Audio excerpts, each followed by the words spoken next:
A new round of executive orders signed by President Trump today, this time for tariffs on goods from Canada, Mexico, and China. Mexico's decision to launch a counterstrike against the United States automotive industry marked a pivotal moment in North American trade relations, sending shockwaves throughout global markets and creating ripples of uncertainty in industries and governments alike. The catalyst for this seismic shift came when newly elected U.S. President Donald Trump, during his first year in office, announced sweeping tariffs on Mexican imports, aiming to protect American manufacturing jobs and promote what he called America First policies. His stance, which was part of a broader trade war strategy, sought to make foreign-made products more expensive, thereby incentivizing U.S. companies to bring jobs back home. However, Mexico's response, a powerful countermeasure targeting the very heart of the U.S. automotive sector, caught the world off guard and transformed the nature of international trade diplomacy in ways that no one had fully anticipated. Before we start, smash the like and subscribe buttons for more updates.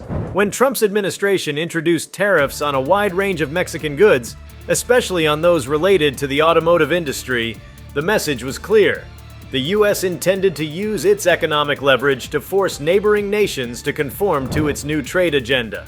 Mexico, a country deeply integrated into the global automotive supply chain, had long been a key player in the production of vehicles and parts that flowed into the U.S. market. In fact, many major American automakers had set up production plants in Mexico over the years, capitalizing on cheaper labor costs and favorable trade agreements. As a result, the U.S. had become heavily reliant on Mexican exports for everything from car parts to finished vehicles. The tariffs, however, were seen by Mexico as an aggressive and unilateral move that threatened not only its economy, but also the delicate balance of trade in North America. The implications of these tariffs extended far beyond the immediate financial stakes for businesses. The tariffs could potentially disrupt the supply chain, raise prices for consumers, and even lead to job losses on both sides of the border.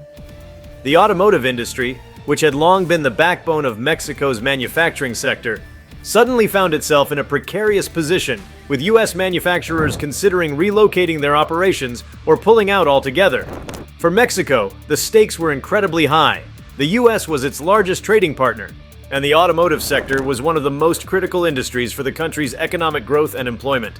In response to what was perceived as an unfair attack, Mexico quickly made it clear that it would not back down. Instead, it would take bold and decisive action, especially targeting the U.S. automotive industry. The Mexican government, backed by a range of influential stakeholders from the business and labor sectors, crafted a series of retaliatory measures that sent a strong message to the U.S. administration. These measures primarily focused on imposing tariffs of their own, targeting U.S. exports to Mexico, especially those from the automotive industry. The decision to strike directly at the heart of the U.S. auto sector was a strategic one. Mexico knew that the U.S. auto industry was far more vulnerable than many had initially realized. The automotive industry in the U.S. had been heavily integrated with Mexican supply chains for decades. Many U.S. automakers depended on parts and components produced in Mexico, and a disruption in this supply chain could result in a significant slowdown in production, rising costs, and in some cases, factory shutdowns. By imposing retaliatory tariffs on U.S. exports to Mexico, Mexico was not only hurting American businesses, but also sending a clear signal to Trump and his administration that the trade war would have real consequences for American workers and consumers. The move also put Mexico in a position of strength, as it had the ability to disrupt the U.S. automotive sector in ways that would resonate deeply with American consumers. If the tariffs on Mexican goods raised the cost of vehicles in the U.S., leading to higher prices for consumers, the retaliatory tariffs on U.S. products would further exacerbate the economic pain. U.S. automakers, already facing financial pressure from the rising cost of materials and labor, would now have to contend with reduced market access to Mexico, a key market for car sales. Mexico's counterstrike was, therefore, not just about economic retaliation. It was a calculated effort to undermine the U.S. administration's trade policies by leveraging its position in the North American automotive supply chain. The decision by Mexico to target the U.S. automotive industry also reflected a broader shift in the geopolitical landscape of trade relations. For years, the North American Free Trade Agreement NAFTA had allowed the US, Canada, and Mexico to operate with a level of economic interdependence that benefited all parties. The agreement facilitated the free movement of goods and services across borders, creating a deeply interconnected economic zone. But Trump's decision to impose tariffs, particularly those affecting the auto sector, threatened to unravel this delicate balance. In the face of Mexico's bold counterstrike, the US found itself in a difficult position. On one hand, President Trump had promised to protect American jobs, particularly in manufacturing, and to reduce the trade deficit with Mexico. On the other hand, the retaliatory tariffs from Mexico posed a direct threat to the US auto industry, which was already struggling with competitive pressures from overseas manufacturers. The possibility of a prolonged trade war, with both countries imposing tariffs on each other's goods, created a sense of uncertainty in the global economy. The question on everyone's mind was, how far would both countries be willing to go to assert their economic dominance? As the confrontation between the two countries escalated, the implications of Mexico's counterstrike became even more apparent. The US automotive sector, which had already been grappling with challenges such as rising labor costs, changing consumer preferences, and competition from electric vehicle manufacturers, now had to contend with a new set of obstacles. The tariffs imposed by Mexico had the potential to disrupt not only the supply chain, but also the entire business model of many US automakers. The cost of producing vehicles in the US was likely to rise, leading to higher prices for consumers and potentially lower sales. US manufacturers who relied on Mexico for key components were now faced with the prospect of looking elsewhere for supplies or adjusting their production processes to account for the new costs. The Mexican government's decision to take on the US auto industry also had significant political ramifications. In the US, there were already growing concerns about the impact of trade wars on American consumers, workers, and businesses. The idea that a foreign country, particularly one that the US had long viewed as a partner, could retaliate so effectively against US economic interests was unsettling for many. For the Trump administration, the situation represented a critical test of its approach to international trade. Would Mexico's counterstrike force the US to reconsider its tariff strategy, or would it lead to a broader trade war that could damage the global economy? Mexico's decision to strike back at the US auto sector also sent a clear message to other countries around the world. If the US could use tariffs to impose its will on others, then others could and would respond in kind. The counterstrike not only challenged US dominance in North American trade, but also had the potential to inspire other nations to take a more aggressive stance in their own trade negotiations. The global balance of economic power was shifting, and Mexico's bold move was a reflection of this broader trend toward more assertive, nationalistic economic policies. In the wake of Mexico's counterstrike, the automotive industry found itself at the center of a larger conversation about the future of trade and globalization.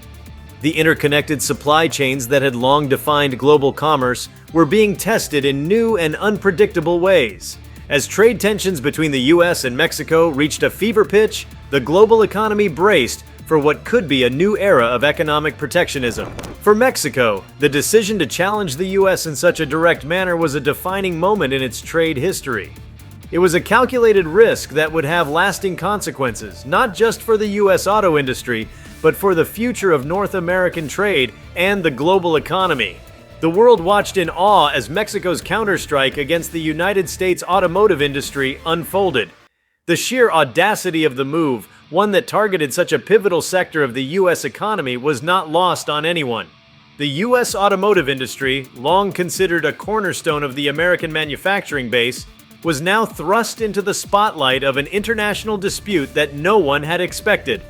With the imposition of tariffs on Mexican goods by President Donald Trump's administration, the stakes were raised higher than ever, and Mexico's retaliatory actions sent shockwaves not only through the US, but across the global market. The response was a stark reminder that trade relations were not just about economics, but also about power, strategy, and national pride. Mexico's retaliatory measures were, in many ways, a direct reflection of the country's own strategic shift in its approach to international trade.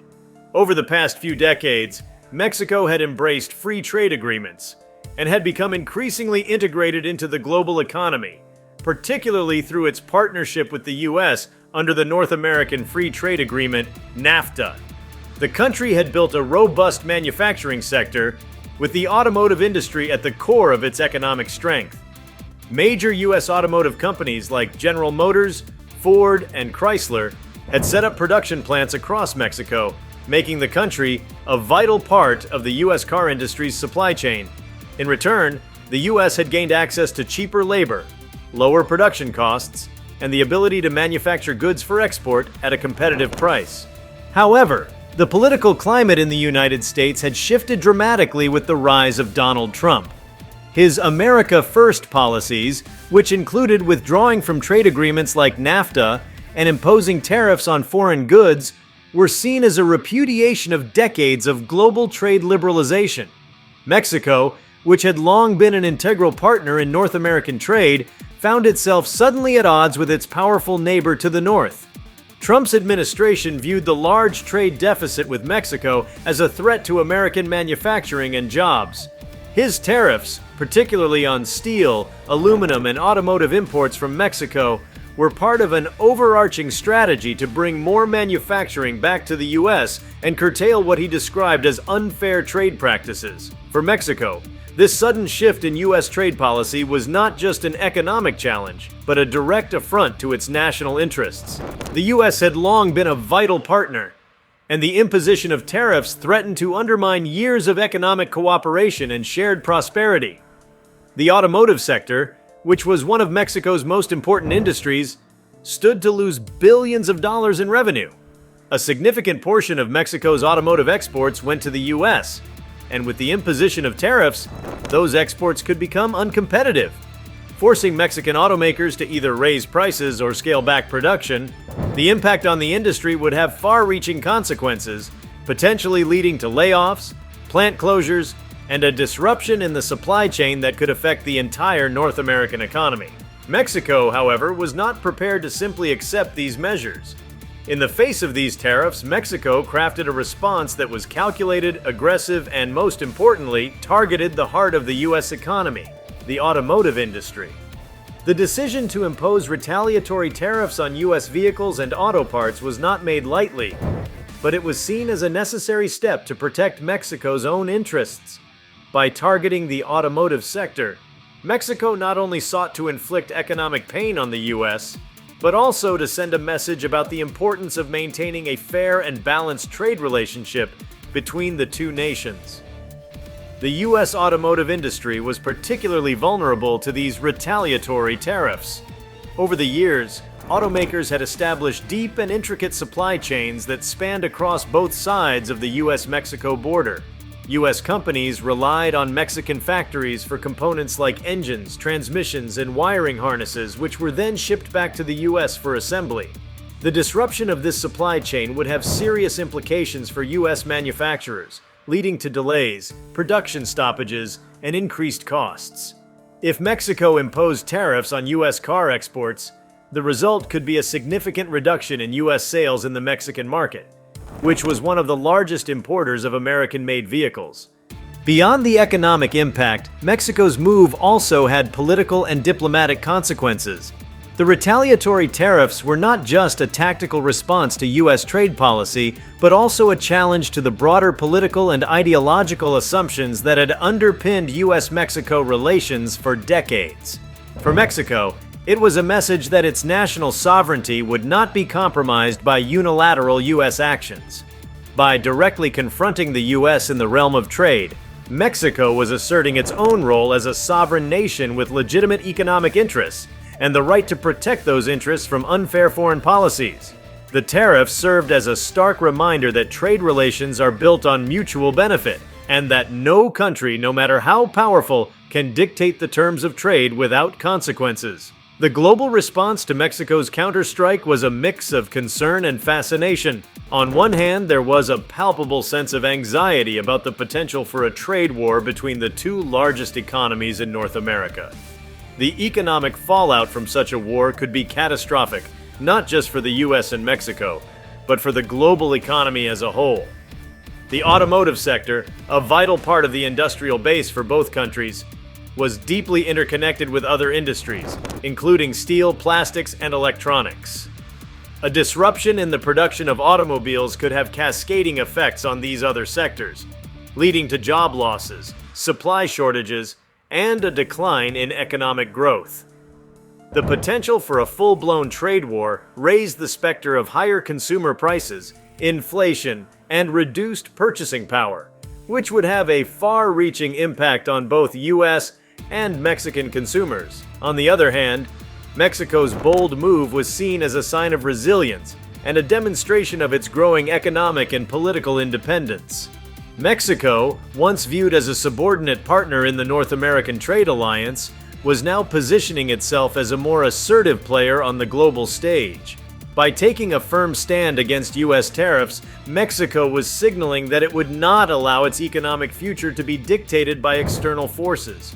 The response was not only about economic retaliation, but also about asserting Mexico's sovereignty and demonstrating that it would not be cowed by the economic might of the United States. The global community also took note of the broader implications of Mexico's decision. For many countries, particularly those in the developing world, Mexico's actions represented a new approach to international trade and diplomacy. It was a reminder that even smaller or less powerful nations could challenge the policies of larger, more influential countries when their interests were at stake. Mexico's counterstrike, though risky, served as a lesson in the importance of strategic economic thinking and the need for nations to protect their own economic interest in a rapidly changing world. The reaction within the U.S. was equally divided. On one hand, President Trump's supporters cheered the imposition of tariffs as a victory for American workers and an important step in addressing what they saw as unfair trade practices. They believed that by standing up to Mexico, the U.S. could force the country to renegotiate trade terms that would benefit American industries. On the other hand, many in the U.S. business community, particularly in the automotive sector, expressed deep concerns about the long-term effects of a trade war with Mexico. Major automakers, including General Motors and Ford, had long relied on Mexico for affordable labor and efficient production. The tariffs threatened to undermine these arrangements, leading to higher costs for consumers and potentially jeopardizing the profitability of U.S. automakers. The situation also raised significant concerns about the future of the North American Free Trade Agreement NAFTA, which had been a cornerstone of U.S.-Mexico trade relations since its implementation in 1994. The agreement, which created a trilateral trade bloc between the U.S., Canada, and Mexico, had facilitated the free movement of goods and services across borders, contributing to economic growth in all three countries. Trump's decision to renegotiate NAFTA and impose tariffs on Mexican goods was viewed by many as a direct challenge to the framework of trade cooperation that had been built over decades. The threat of NAFTA's dissolution hung over the negotiations, creating a sense of uncertainty about the future of trade relations in North America. As Mexico's counterstrike unfolded, it became clear that the global trade environment was undergoing a dramatic shift. Countries that had once embraced globalization and free trade were now rethinking their strategies in light of rising populism, protectionism, and nationalism. Mexico's decision to take on the U.S. in a trade dispute was not an isolated event, but part of a broader trend toward more assertive economic policies that prioritized national interests over international cooperation.